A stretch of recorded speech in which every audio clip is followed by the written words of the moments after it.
심판과 구원이라는 제목으로 출애굽기 12장의 본문을 중심으로 말씀을 나누고자 합니다.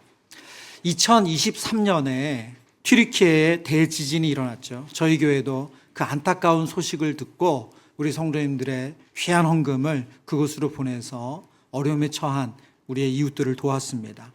이 대지진이 지나고 난 뒤에 여러 조사들이 있었는데요. 그 조사들의 결과를 보니까 무너진 건물들 중에 일부는 지진이 나기 전에 이미 기둥에 금이 있었고 안전 경고가 여러 번 있었다는 거예요. 그 건물에서 빨리 나오라고. 지금 그 건물 위험하다. 그런데 사람들이 그 경고를 가벼이 들었다는 거예요. 지금 이 큰 건물이 그냥 눈에 보기에 안전해 보이는 이 건물이 지금 이렇게 쉽게 무너질까? 그리고 지진이 온다고 해도 에이, 그 정도는 아니겠지 했던 거예요. 설마 한 거죠.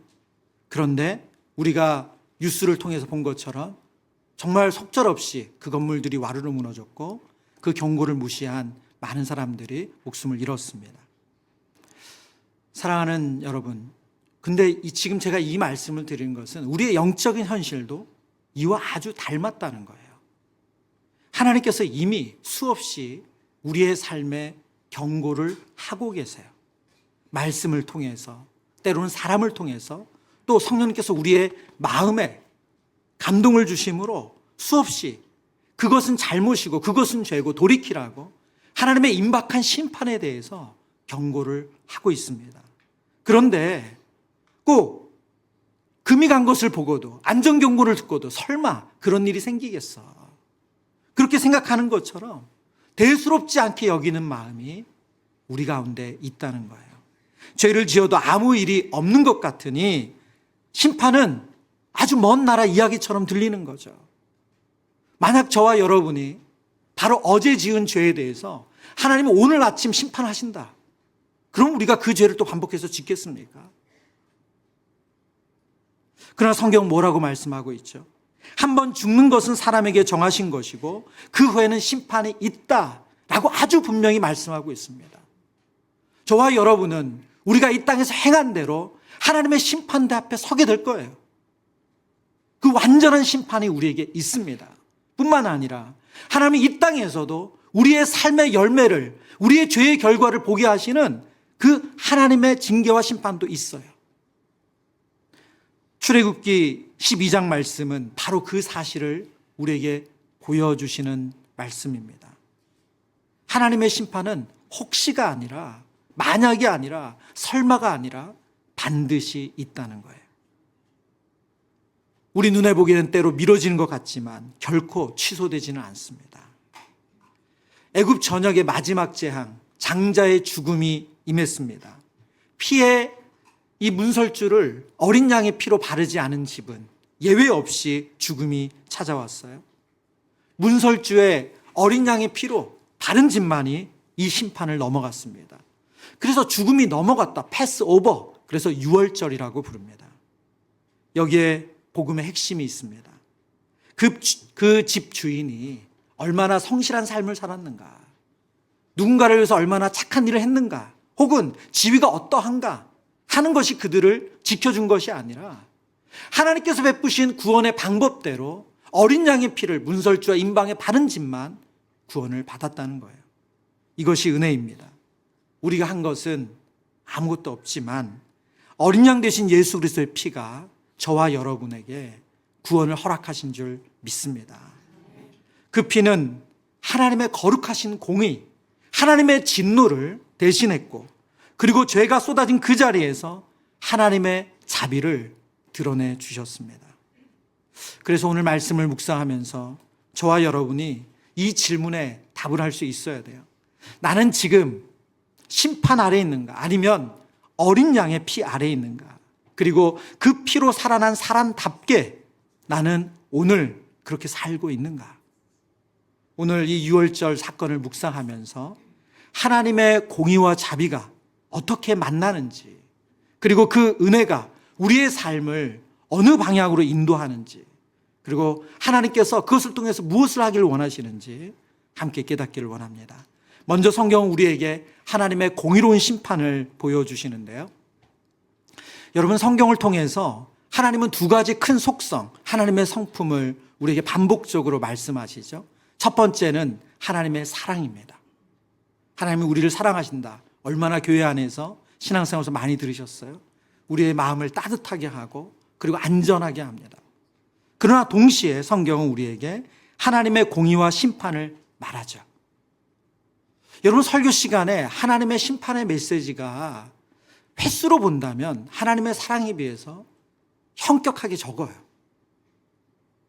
저도 이 하나님의 말씀을 온전히 전하기 위해서 애를 쓰지만 제 설교 내용을 봐도 하나님의 사랑보다 하나님의 심판, 하나님의 진노가 임할 것이라는 이 메시지는 현격하게 적습니다. 그러다 보니까 우리에게 하나님의 심판 메시지, 하나님의 진노가 임한다는 메시지는 우리의 마음에 불편해요. 그리고 현실감이 떨어져요. 그런 일이 없는 것처럼 느껴져요. 하지만 성경은 우리에게 아주 분명하게 말씀하고 있습니다. 하나님의 공의는 하나님의 사랑만큼이나 진실하고 변함이 없는 성품입니다. 그래서 절대 가볍게 다뤄줄 수가 없어요. 성경에서 하나님의 공의와 정의를 말할 때 하나님의 이 공의의 특징에 대해서 한 5가지 정도로 정리를 할 수 있는데요. 첫 번째는 언약의 신실성입니다. 그러니까 하나님의 공의롭다, 하나님이 공의 가운데 심판하신다라고 할 때 그 하나님의 공의는 그냥 갑작스럽게 하나님 화가 나서 감정적으로 화를 내는 게 아니라는 거예요. 하나님 말씀하신 대로 그 약속을 실행하시는 거예요. 하나님 그렇게 하면 심판하신다 말씀하셨고 그래서 그 기준대로 그 약속대로 심판하신다는 거죠. 두 번째 하나님의 공의의 특징은 거룩함의 수호입니다. 하나님은 죄와 불의를 방관하는 분이 아니세요. 반드시 벌하세요. 역사 속에서 우리는 수많은 불의와 악함을 보았습니다. 물론 그 가운데 우리의 생애에 그것이 어떻게 심판되었는지 못 보는 일들도 있어요.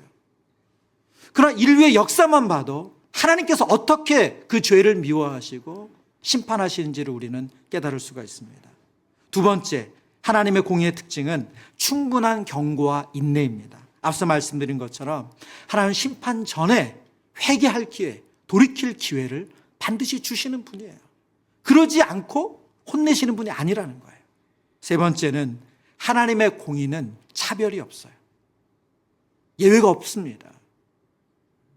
학식이 많거나 적거나 돈이 많거나 적거나 그 사람의 인격이 어떻거나 상관이 없습니다. 예외 없이 죄를 지은 모든 사람은 하나님의 심판을 받습니다. 동일한 기준으로. 다섯 번째, 하나님은 구원과 심판을 병행하세요. 심판 속에서도 피할 길을, 구원의 길을 준비하시는 분이 하나님이세요. 이것이 바로 하나님의 공의의 특징입니다. 제가 이렇게 열거하며 자세히 설명드린 이유는 출애굽기 11장과 12장의 이 유월절 사건 속에 바로 이 하나님의 공의의 특징이 그대로 다 담겨 있기 때문에 그렇습니다. 먼저 11장 4절 5절의 말씀을 볼까요? 4절 5절입니다. 모세가 바로에게 이르되 여호와께서 이와 같이 말씀하시기를 밤중에 내가 애굽 가운데로 들어가리니 5절 같이 읽습니다. 애굽 땅에 있는 모든 처음 난 것은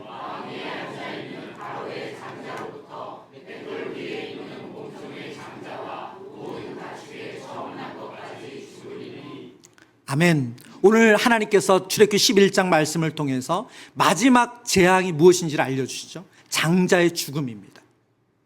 애굽 왕의 장자로부터 몸종의 장자까지 그리고 가축의 처음 난 것, 모든 처음 것은 다 하나님이 죽음으로 심판하시겠다는 거예요. 그런데 이 심판은 출애굽기 4장에 하나님 미리 벌써 예고하신 내용이에요. 출애굽기 4장 22절 23절입니다. 너는 바로에게 이르기를 여호와의 말씀에 이스라엘은 내 아들 장자라, 내 아들 내 장자라. 내가 내게 이르기를 내 아들을 보내주어 나를 섬기게 하라 하여도 내가 보내주기를 거절하니, 그 다음 우리 같이 읽어볼까요? 내가 내 아들 내 장자를 죽이리라 하셨다 하라 하시니라. 하나님의 이 내 백성을 보내라는 이 말씀을 듣지 않으면, 순종하지 않으면, 돌이키지 않으면 어떻게 하시겠다고요? 내 아들 내 장자를 거두시겠다, 죽이겠다 예고하셨어요. 하나님은 그 앞에 9번의 경고를 통해서 기회를 주신 거예요. 하나님의 언약의 신실함이죠. 여러분, 성경에 기록되어 있는 하나님의 심판의 메시지는 이 땅에 그대로 임합니다. 예외 없이 임해요. 여러분, 그래서 말씀을 들으면서 여러분의 마음에 그 말씀을 보고 부끄러워지고 두려워지고, 그리고 하나님이 이 말씀을 기준으로 나를 보신다면, 그런 두려움의 마음이 든다면 여러분, 그 죄에서 지금 당장 그 자리에서 돌이키셔야 돼요. 그 생각과 그 마음을 그대로 품으시면 안 돼요. 다시 본문으로 돌아가서, 고대 사회에서 장자는 단순한 생물학적 첫째 아들이 아닙니다. 그의 가문의 미래이고 상속과 권위, 힘을 상징해요. 그것은 우리나라만 봐도 그렇잖아요. 우리 조선왕조 500년 봉건국가에서 이 후계 왕의 아들이라는 것은 단순히 왕의 첫째 아들이라는 의미가 아니죠. 그래서 적자가 얼마나 중요해요. 그거 가지고 얼마나 많은 이 암투가 있고 그 누가 왕이 되느냐 그 문제로 싸우지 않았습니까? 애굽의 왕자는 특별히 태양의 신 라의 화신으로 여겨졌습니다. 그래서 왕의 장자가 죽는다는 것은 단순히 그 왕의 가정의 비극이 아니라 애굽이 그냥 멈추는 거예요. 애굽의 미래가 사라지는 거예요. 뿐만 아니라 가축의 장자까지 포함된 것은 당시 경제 기반이 완전히 멈추는 것과 같습니다. 하나님께서 애굽의 신과 그 체제를 무너뜨리시는 것이 바로 마지막 10번째 재앙인 거죠. 그래서 오늘 본문에 보면 치다라는 단어가 쓰였는데요. 히브리어는 낙하라는 단어입니다. 가격하다, 때리다 그런 의미인데, 단순히 이것은 물리적으로 누군가 내 머리를 치는 것, 내 등을 치는 것, 나를 때리는다는 의미가 아니라 이것은 하나님의 법적인 심판, 형벌의 의미를 가지고 있습니다.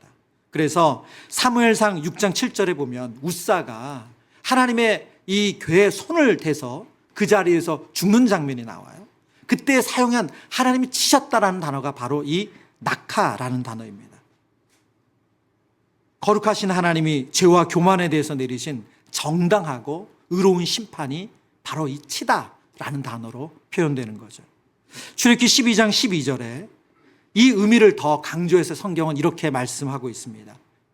내가 그 밤에 애굽 땅에 두루다니며 사람이나 짐승을 막론하고 애굽 땅에 있는 모든 처음 난 것을 다 치고 애굽 모든 신을 내가 그 다음에 어떻게 하신다고요? 심판하리라. 나는 여호와라. 낙하라는 단어를 사용하신 이후에 하나님이 심판하신다라고 하셨어요. 벌을 내리다는 의미의 히브리어를 사용했습니다. 하나님께서 애굽의 신들, 이 거짓 신들과 그 체제를 꼭 법정에 세워서 너희는 유죄라고 심판하시는 것처럼 그렇게 심판하신다는 거예요. 그리고 이 판결은 차별이 없죠. 왕의 장자나 맷돌 뒤 여종의 장자나 가축에 처음 난 것 예외 없이 다 죽음을 맞이합니다. 이것이 바로 하나님의 불편부당한 공의예요. 앞서 말씀드린 것처럼 이 하나님의 심판은 감정적으로 급하게 이루어진 것이 아니라 충분히 돌이킬 기회를 주셨어요. 그 앞서서 9번의 재앙을 통해서 그 백성을 보냄으로 하나님의 뜻에 순종할 기회를 주셨어요. 그럼에도 불구하고 바로는 마음을 완악하게 했죠. 하나님보다 자신을 더 무겁게 여겼어요. 중요하게 여겼어요. 그리고 그 심판을 받게 됩니다. 저와 여러분이 사는 이 시대의 모습은 어떻습니까? 여러분, 앞서 말씀드린 것처럼 우리가 심판에 대해서 안일하게 생각해요. 안일함을 넘어서 무감각합니다. 무감각해요. 죄를 가볍게 여기고 회개하는 것, 그것은 나와 상관이 없는 것 같아요. 오늘 이 시대의 특징이 있다면 자기 합리화와 자기 변명이 너무 많아요. 제가 여름 휴가철에 이 뉴스를 보다가 안타까운 뉴스를 봤어요. 이번에 비가 많이 이곳저곳 왔잖아요. 저희가 사는 지역은 큰 피해가 없었지만 남쪽과 또 경기도 일부에 큰 피해가 있었는데, 제가 본 뉴스에 가평 계곡에 난 그런 이제 안타까운 소식이었어요. 이 갑자기 물이 불어나가지고 급류에 이 텐트 친 분들이 피하지 못해서 목숨을 잃고 또 그 정말 구사일생으로 구조되는 그런 안타까운 뉴스들이었습니다. 근데 제가 본 뉴스 중에 조금 더 자세히 다룬 뉴스 중에 하나는 뭐냐면 그 가평에 있는 그 일반 시민들인 것 같아요. 그런데 그분들이 아마 그런 안전 요원 역할을 봉사를 하신대요. 근데 그 새벽 1시부터 이분들이 그 계곡을 계속 뛰어다니면서 자는 사람들 텐트를 깨우는 거예요. 빨리 나오라고, 빨리 나오라고. 지금 이러다 큰일 난다고, 나오라고. 근데 빗줄기가 그때 그렇게 강하지 않았어요. 그냥 뭐 막 쏟아지는 게 아니라 그냥 빗줄기가 조금 내리는 정도였어요. 그리고 강의 계곡의 물은 저 아래에 있어요. 그러니까 텐트 친 사람들이 움직일 생각을 안 해요. 예. 아니 뭐 이거 가지고 이렇게 요란을 피워. 사람들이 어그적어그적하고. 근데 그 구조하는 그 지역 주민들은 몸이 달았어요. 막 자는 텐트마다 끼어가지고 빨리 나오시라고, 빨리 나오시라고. 다행히 그 계곡에서 한 명의 사상자도 생기지 않았어요. 근데 그 다음날 그분들이 새벽에 나오고 나서 아침이 되었을 때는 그 계곡은 사람도 차도 들어갈 수 없을 만큼 물이 가득 찼어요. 계곡이 불어나는 것, 그것을 경험한 사람들 입장에서는 이게 이 비 예보에 따라서 이 정도 비가 오면 어떤 일이 벌어지는지 아는 거예요. 두려움이 있어서 그렇게 자는 사람들 텐트를 깨워서 들고 날고 하는데 그냥 텐트 치고 휴가 온 분들은 아무 생각이 없어요. 이렇게 요란 떨어. 왜 이렇게까지? 여러분, 이게 우리의 모습이라는 거예요. 하나님께서 저와 여러분의 가정에 하나님의 말씀으로 경고를 하고 있어요.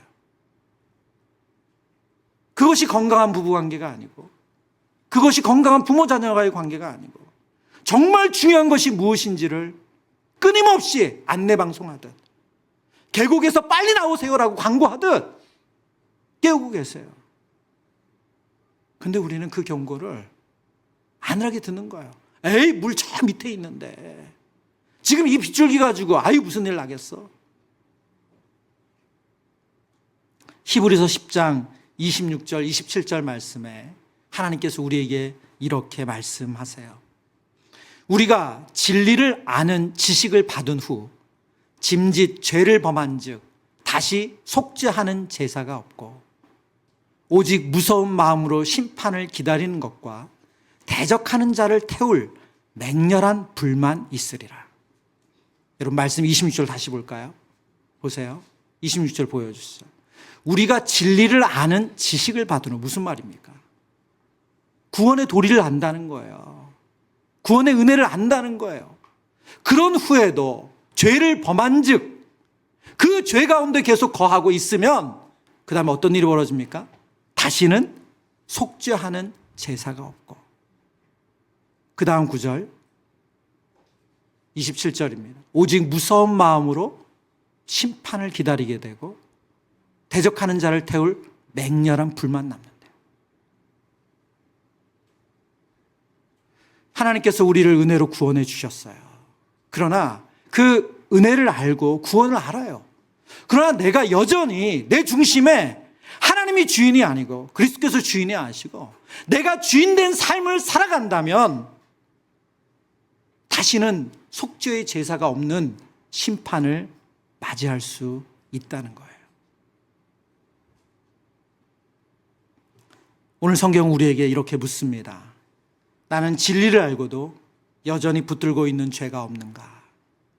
내 마음속에 하나님보다 더 무겁게 내가 붙들고 있는 내 아집, 고집, 완악함은 없는가? 하나님의 경고를 들었지만 괜찮아, 아직은 괜찮아 라고 미루고 있는 것은 없는가? 여러분, 하나님의 경고는 회개의 기회이지 방종을 허락하시는 것이 아니에요. 그 기회를 가볍게 여기는 순간 경고는 임박한 심판이 되고 맹렬한 하나님의 진노로 맞을 수밖에 없습니다.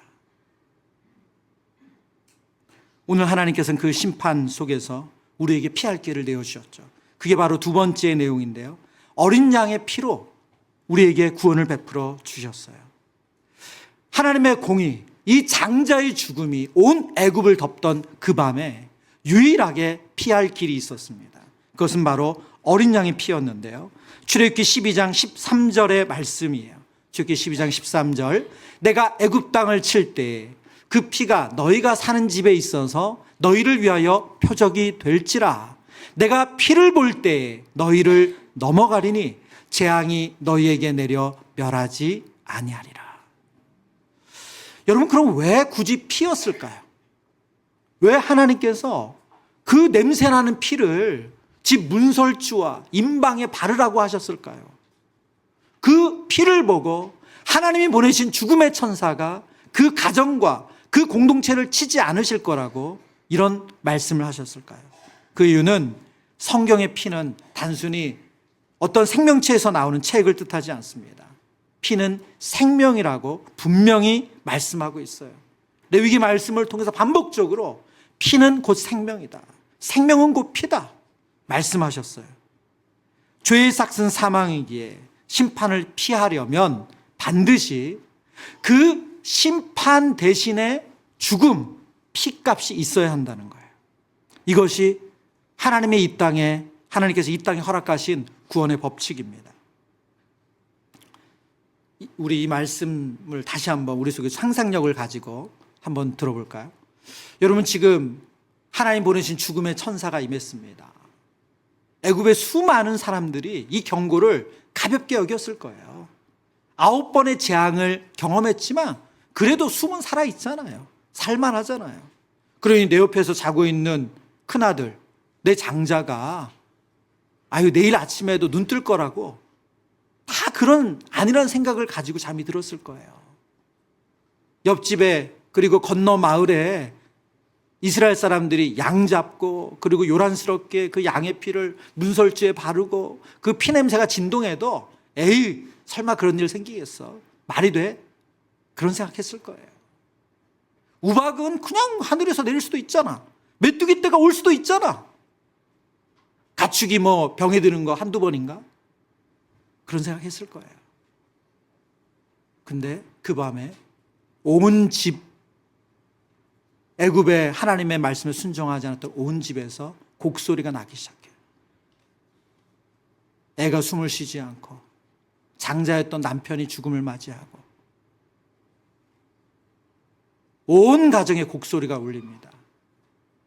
그런데 하나님의 뜻에 순종했던 이스라엘 집에는 편안히 잠을 자요. 그러면 이스라엘 사람들은 더 도덕적으로 깨끗했습니까? 아니요. 그렇지 않죠. 여러분, 출애굽하고 나서 이스라엘 백성이 40년 동안 보여준 모습을 보세요.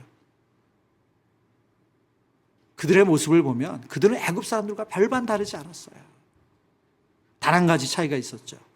하나님이 베푸신 구원의 방법, 그 방법, 어린 양의 피를 문설주와 임방에 바르는 그 구원의 방법에 순종했기 때문에 그들은 죽음을 피했습니다. 여러분, 그래서 구원은 철저히 하나님의 은혜예요.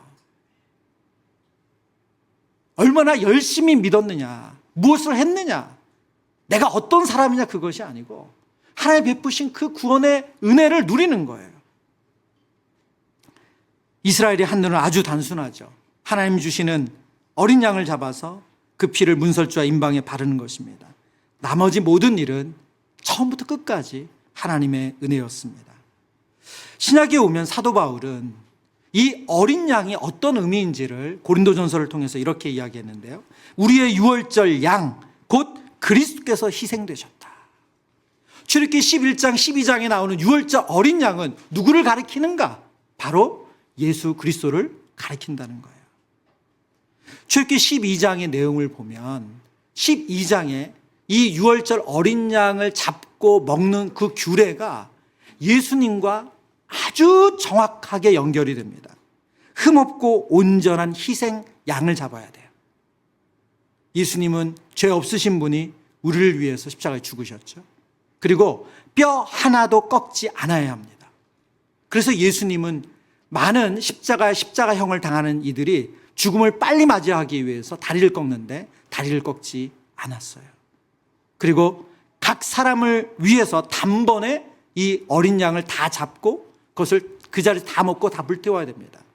예수님께서 단번에 십자가에서 우리를 위하여 희생제물이 되셨어요. 모든 것이 예수님을 가리킨다는 거죠. 그래서 존 스토트 목사님이 십자가를 설명하면서 이런 설명을 하셨어요. 하나님의 거룩한 사랑이 죄에 대한 거룩한 진노와 만나서 대신 속죄라는 완전한 구원을 이룬 자리가 십자가다. 제가 전에도 말씀드렸지만 신학자들은 말을 어렵게 하세요. 하나님의 거룩한 사랑이 죄에 대한 거룩한 진노와 만나서 대신 속죄라는 완전한 구원을 이룬 자리. 근데 제가 왜 굳이 이 말씀을 읽었냐면 저와 여러분이 은혜로 구원받았음을 다시 한번 잘 생각해야 된다는 거예요. 우리의 구원은 누군가 우리를 위해서 피 흘리셨다는 거예요. 누군가 우리를 위해서 희생하셨다는 거예요. 내가 받을 진노를 예수님이 대신해서 받으셨다는 거예요. 이스라엘 백성들이 죽어야 될 그래서 흘려야 될 피를 어린 양이, 흠없는 어린 양이 대신 흘린 것처럼 그게 대신 속죄예요. 여러분, 억울한 일 당해 보신 적 있으시죠? 내가 하지도 않았는데 했다는 누명이나, 그리고 내 잘못도 아닌데 여러분의 잘못으로 그것이 잘못돼가지고 여러분이 그런 빚을 갚다던가, 여러분 그런 불이익을 당하면 여러분 억울하시잖아요. 그렇죠? 저도 잊지 못하는 억울함이 있습니다. 제 초등학교 1학년, 시간이 한참 지난 거잖아요. 나 아직도 억울해요. 그때를 생각하면. 그때 이제 여러분 1학년 입학하면 예전에는 여기에 흰색 손수건을 이렇게 꽂아주셨어요. 하여튼 그렇게 이제 1학년 입학한 지 얼마 안 됐을 때 선생님이 그때는 왜 그런지 모르지만 그렇게 청소를 열심히 시키셨어요. 교실에 다 의자를 다 올리고 바닥을 닦고 쓸고. 근데 1학년 애들이 뭘 알겠어요. 그리고 이제 학교 들어왔으니 뭐 선생님 물 무서워하긴 했지만 얼마나 막 티격태격 장난도 치고 그러지 않았겠어요. 저는 열심히 바닥에 초를 칠하며 청소를 하고 있었어요. 그런데 애들끼리 좀 싸웠나 봐요. 근데 선생님이 왔을 때 그 싸운 애들을 보시고 이제 혼을 내셨겠죠. 그런데 그 무리에 저는 없었는데 선생님 저까지 혼을 내시는 거예요. 여러분 이것만 들어도 억울하잖아요. 근데 제가 어려서부터 그렇게 좀 따박따박 말을 했나 봐요. 저는 잘못 안 했으니까 선생님께 제가 당연히 얘기를 했겠죠. 전 잘못이 없다. 저는 열심히 초를 칠하고 청소를 하고 있었다. 그러지 않았겠어요? 근데 그 다음이 정말 저를 억울하게 만들었어요. 선생님 저를 뺨을 때리셨어요. 제가 뭐 그날의 상황은 다 뭐 기억이 잘 안 나는데 그 감정, 그 억울함은 지금도 남아있어. 여러분, 내가 하지 않았는데 그 일을 당하는 거. 지금 시간이 이렇게 흘러도 억울하고 힘들어요. 지금 제가 무슨 말씀 드리는 거예요? 그리스도께서 저와 여러분이 마땅히 죄값을 치러야 되는 그 일을 위하여 그 억울함을 다 받으시고 희생하셨다는 거예요. 우리가 받아야 되는 모욕이고 우리가 치러야 되는 대가인데 우리가 죽음으로 당연히 갚을 수밖에 없는 죄인데 예수님이 우리를 위하여 대신해서 죽으셨다는 거예요. 이게 대신 속죄예요. 로마서 8장 1절의 말씀입니다. 그러므로 이제 그리스도 예수 안에 있는 자에게는 뭐가 없습니까? 결코 정죄함이 없어요. 이 말씀을 읽으면서 많은 성도님들이 저 또한 그렇습니다. 결코 정죄함이 없다. 우리가 이것에 포인트를 줘요. 그러니 얼마나 할렐루야예요. 예수 믿는 우리에게 결코 정죄함이 없다. 그러나 그 앞을 보세요. 그리스도 예수 안에 있는 자예요. 그리스도 예수 안에 있는 자예요. 그러면 그리스도는 무엇을 하셨습니까? 저와 여러분을 위하여 그 억울한 죽음을, 그 대가 지불을 다 하신 거예요. 여러분, 그래서 우리의 구원이 얼마나 감사하고 감격인지를 우리가 잊으면 안 돼요. 마땅한 게 아니에요. 세상은 공평을 외칩니다. 일한 만큼, 노력한 만큼 받는 것이 정의라고 이야기해요. 그러나 복음은 우리에게 전혀 다른 길을 보여주셨습니다. 우리는 아무것도 내세울 것이 없어요. 일하지 않았어요. 갚을 것이 없어요. 그런데 하나님께서 우리에게 일한 자처럼 그리스도가 대신 하셨고 그리스도께서 대신 갚으셨는데 우리가 그리스도 안에 있다는 이유만으로 우리를 사랑하시고 생명을 주셨다는 거예요. 그런 예수 안에 있는 자들이 어떤 삶을 살아야 하겠습니까? 우리가 교만할 수 있습니까? 우리가 누구와 누구를 비교하면서 난 저 사람처럼 살지 않아, 그렇게 누구를 쉽게 비난할 수 있습니까? 저와 여러분이 어떤 억울한 일을 당했다고 한들 예수님이 우리를 위하여 대신한 것보다 억울할까요? 그래서 예수 안에 있는 자들은 결코 정죄함이 없을 뿐만이 아니라 바로 예수님께 받은 그 사랑을 가지고 살아가는 자들인 줄 믿습니다. 세 번째, 성경은 우리에게 유월절을 기억하며 살라고 말씀하세요. 근데 여러분, 저와 여러분이 신앙생활하면서 양 잡아서 피에 문설주 바르고 그 고기 구워 드신 적 있으세요? 없죠? 근데 유월절을 기억하라는 말이 이게 무슨 말입니까? 의도적으로 오늘 본문의 대지를 이렇게 잡았어요. 구원의 은혜를 기억하며 사는 삶, 이렇게 쓸 수 있습니다. 의미적으로. 그게 맞죠? 그러나 우리에게 너무 구원의 은혜는 이제는 식상해 버렸어요. 너무 익숙해요. 구원의 은혜 기억해야지.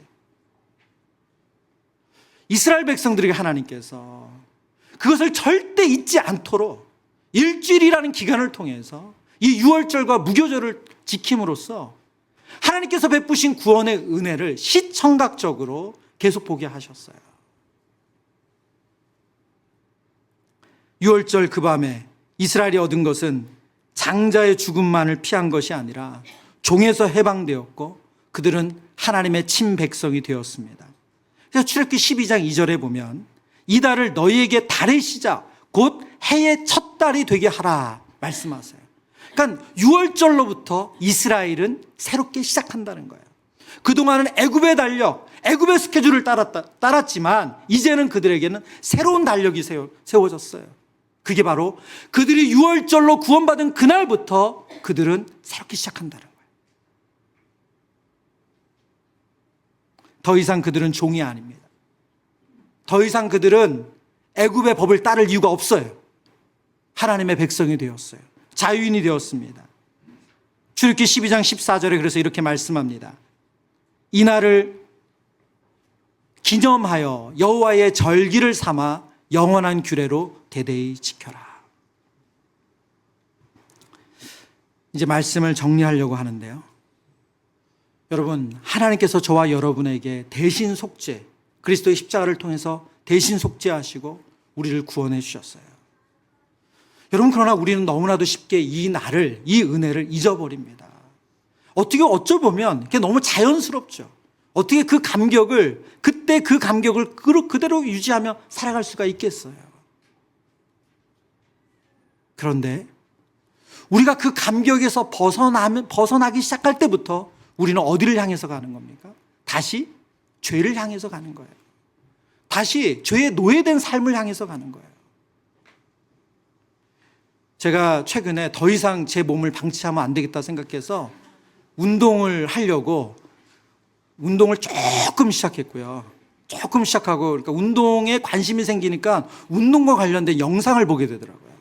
그러다가 이런 문구를 만났습니다. 몸은 당신이 멈추는 순간 바로 어제로 돌아가려고 한다. 몸은 당신이 멈추는 순간 바로 어제로 돌아가려고 한다. 확 와닿지 않으세요? 하루라도 안 하면 안 된다 그 얘기하는 거예요. 하루라도 안 하면 안 된다. 여러분, 맞습니다. 은혜도 그래요. 은혜도 우리가 은혜 안에 거하는 삶을 하루라도 멈추면 어떻게 돼요? 바로 죄된 삶으로 우리는 더 한 걸음 나가고 있는 거예요. 그래서 신명기 24장 18절에 이렇게 말씀하세요. 너는 애굽의 종되었던 일과 내 하나님 여호와께서 너를 거기서 속량하신 것을 기억하라. 이러므로 내가 내게 이 일을 행하라 명령하노라.